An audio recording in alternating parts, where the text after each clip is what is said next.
Now, the second part of 5.1 is going to be led by none other than the Dendro Archon of Nahida. Now, Nahida, in my opinion, is probably a character that will greatly influence and increase the amount of cool teams that you can make in Genshin Impact, as she is one of the premier, if not the highest premier off-field Dendro DPS that you can have in the game. Her ability to apply Dendro over and over and over with the low cooldown of her elemental skill to multiple enemies at the same time and reapply it with the effect of her elemental skill once they're tagged with it is bar none crazy. You can use her in Hyper Bloom teams, Virgin teams, Aggravate teams, Spread teams, basically any team that wants a Dendro applier, you can utilize her as the off-field DPS. In some teams, you can even utilize her as a mix of off-field plus main field DPS at the same time. Now, we do have a lot more Dendro characters available to us compared to when Nahida was first released, but she is still the premier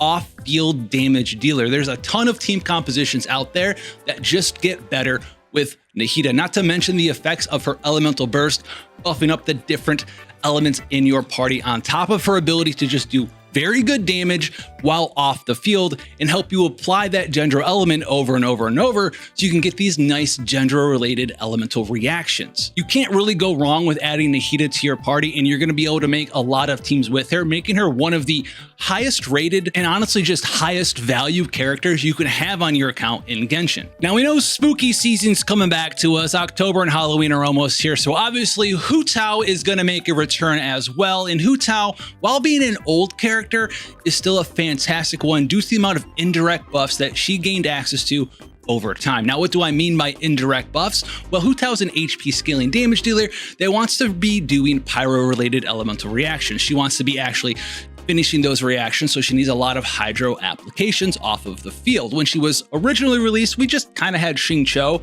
but then we got Yelan added to that kit and caboodle as well, which is a fantastic character. And the other indirect buff was they changed some of the resonances a while ago and added that double hydro resonance gave you an HP percent bonus, which further increased Hu Tao's ability to do damage on top of that. Her signature weapon is still fantastic, so if you want to pull for that, feel free to. However, she also did get a couple other weapons, something like the Staff of the Scarlet Spires, which is pretty good for her too, as it does give her a mix of crit rate and elemental mastery, which is, while not quite as good as her own signature weapon, you might have lying around from pulling on the Sinal banner. You can utilize that on her as well. Well, let's talk about the one big negative of Hu Tao, even though I'm a big Hu Tao lover as well, is that she is basically just a DPS. She is someone that just does a large amount of single target damage. She does it very, very well, especially if you have a very good building team composition for her. And those team compositions got even better with Xiaolonen being released on top of that, which is something we'll talk about when she's released in the second half of 5.1, okay?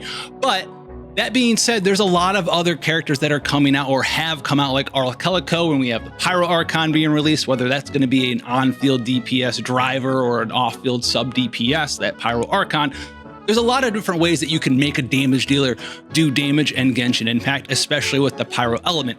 So if you already are set on damage dealers, don't feel like you need to pull on Hu Tao. If she's your favorite, cool, go for it, pick her up on this rerun.